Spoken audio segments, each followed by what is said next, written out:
अस्सलामुअलैकुम दोस्तों, मैं हूं आपका होस्ट वसीम अकरम। दोस्तों, मैं आज एक वीडियो लाया हूं जिसमें मैं आपको एक ड्रामा, तुर्किश ड्रामा उर्तुगरल के नाम से, जिसने तुर्की में कामयाबी के बाद पहली दफ़ा उर्दू सब टाइटल्स के साथ पाकिस्तान में रिलीज़ किया गया।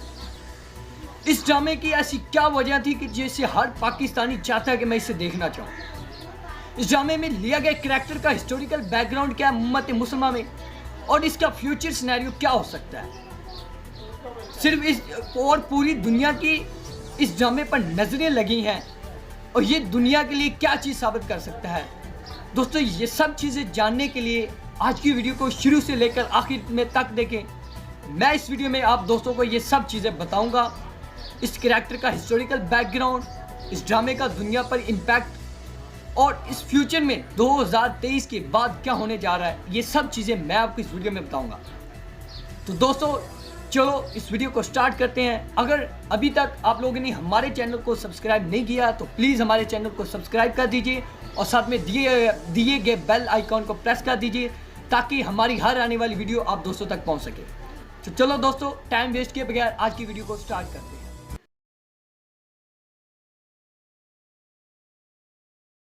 तो दोस्तों, 13वीं सदी के आगाज़ में उम्मत मुसलमा एक नाजुक दौर से गुजर रही थी। उस वक़्त दुनिया के नक्शे पर एक नई सल्तनत उभर कर आई। चंगेज़ खान की क़यादत में एक खूनखार फ़ौज ने अपनी सल्तनत को बढ़ाने के लिए दूसरे इलाकों पर यलगार की तो मशरक़ी यूरोप से लेकर वस्ती यूरोप तक जा पहुँचे, और ये लोग सीरिया, साइबेरिया और चीन तक अपना लोहा मनवाने में कामयाब हुए। मंगोल फ़ौज ने जुल्म और बर्बरियत की इंतहा कर दी। इनके सामने तमाम ताकतवर कौमें नम पड़ गई थी। दूसरी तरफ सल्तनत ख़वारिज़म ने खरासान, ईरान और शाम के बेशतर इलाकों को फतह कर लिया। चंगेज़ खान ने सल्तनत ख़वारिज़म का रुख किया और इसको पाश पाश कर दिया, जिसके नतीजे में वहाँ के तुर्क कबीले किसी महफूज पनाहगाह के लिए हिजरत करने लगे। ज़्यादातर तुर्क कबीले खाना बदोश थे और चरागा थे। जहाँ उनको अपने रहने के असरात नज़र आते, वहीं खैमा बस्ती लगाते और रहना शुरू कर देते। इन कबीलों में से कुछ ईरान, मिस्र, शाम और दीगर इलाकों में पहुँचे।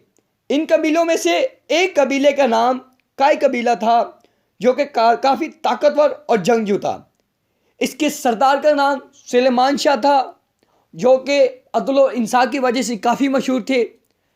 ये कबीला मुख्तलिफ जगहों से होता हुआ शाम पहुँचा और दरियाए फ़रात को अबूर करते हुए इनके सरदार सुलेमान शाह पानी में डूबकर वफ़ात पा गए और दुनिया फ़ानी से कोच कर गए। जिसके बाद बाकी लोगों ने इनके बेटे उर्तुगरल को अपने कबीले का सरदार तस्लीम किया, और उर्तुगरल ने इस जिम्मेदारी को बखूबी निभाया, क्योंकि वो अपने कबीले का दिफा करना खूब जानते थे। और इनके बाकी दो बेटे संगरटाकन और गुंदगुदू, वो अपने अहले खाना के हमरा अहलियत चले गए।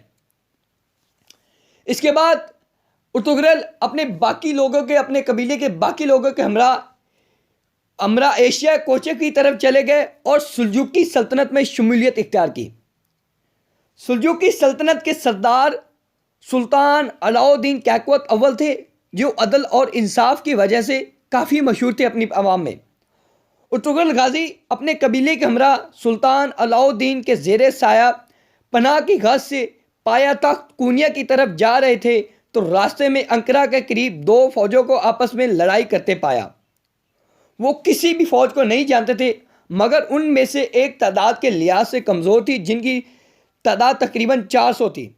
तो उर्तुगरल गाजी ने कमज़ोर फौज की हमायत यानी मदद करने का फ़ैसला किया और उसकी मदद के लिए बढ़े, जिसको देखते हुए दूसरी फ़ौज घबरा गई और शिकस्त के मारे भाग गई।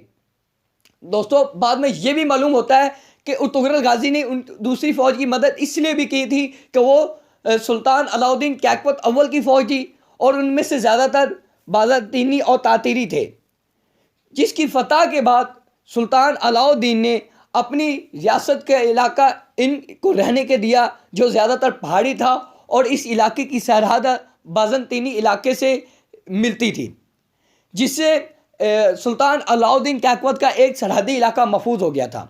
लेकिन उर्तुगरल गाजी ने अपनी बहादुरी और अपनी सलाहियत की बिना पर चंद ही दिनों बाद इस इलाके को फतह किया, जिसकी खुशी में सुल्तान अलाउद्दीन ने उसे अपनी एक सल्तनत का एक और शायद सौगौत के नाम से वो भी सुल्तान उर्तुगरल गाजी की सल्तनत में शामिल कर दिया गया, जिसके बाद इनकी सल्तनत में रोज़ ब रोज़ इजाफा होता गया। दोस्तों, यहाँ एक बात यह है कि एक बादशाह या एक सरदार के लिए ये एक बात बड़ी ही तशवीशनाक होती कि एक आने वाला शख्स जो उससे जानता भी नहीं कि वो उनकी सल्तनत में उसकी सल्तनत में उसी के इलाके से रोज़ ब रोज़ इजाफा हो रहा है, बल्कि ये कि उससे तशवीश होती, उसने ख़ुद को इत्मीनान महसूस किया क्योंकि उसकी कई दुश्मन सरहदें महफूज हो गई थी। इस तरह उर्तुगरल गाजी का इस सल्तनत में रोज़ ब रोज़ इजाफा होना उसके लिए कोई भी एक तशवीशनाक न था। तो कुछ अरसे बाद लता और बसरा के शहर में उर्तुगरल गाजी ने बतौर सुल्तान अलाउद्दीन खिलजी के नाइब एक जंग लड़ी और बाज़ंतीनी और तातीरियों को इबरतनाक शिकस्त दी, जिसकी खुशी के बाद सुल्तान अलाउद्दीन ने अंकारा अपनी सल्तनत का इलाका अंकारा के नाम से वो भी सुल्तान उर्तुगरल गाजी के नाम कर दिया, उसकी सल्तनत में शामिल कर दिया और इस तरह इनकी सल्तनत में एक और मज़ीद इजाफा होता गया। दोस्तों, उर्तुगरल गाजी और इनके बेटों ने मुद्दतों जंग लड़ी और मुद्दतों जंग लड़ने के बाद अपनी सल्तनत में बेशुमार इजाफा किया और 1288 में सुल्जूकी सल्तनत ख़त्म हुई और जिसके बाद उर्तुगरल गाजी के बेटे उस्मान ने अपनी एक अलहदा सल्तनत उस्मानिया का ऐलान किया और ये इस तरह दुनिया के नक्शे पर उभर कर आई।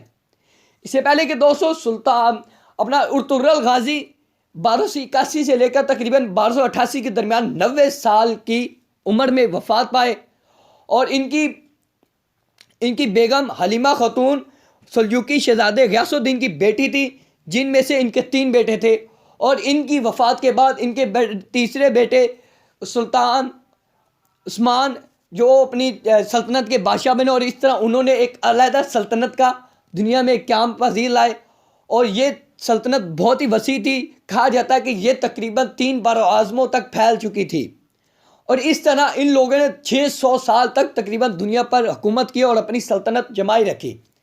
बाद में चंद एक फतूर के बाद इनकी सल्तनत शिकार हुई, अपना तोड़ फोड़ का शिकार हुई और ये फिर पसमंदी की तरफ आए और बरतानिया ने अपने हमायतों से मिलके इनकी सल्तनत को पाश पाश यानी टुकड़े टुकड़े कर दिया और इन पर 100 साला पाबंदी लगा दी गई, जिसे हम मुआहदा लौहाज़ान कहते हैं। अगर आज की ये वीडियो आप दोस्तों को पसंद आई है तो ज़रूर हमारे इस वीडियो को लाइक भी कीजिए, कमेंट्स भी दीजिए और हमारे चैनल को सब्सक्राइब भी करिए।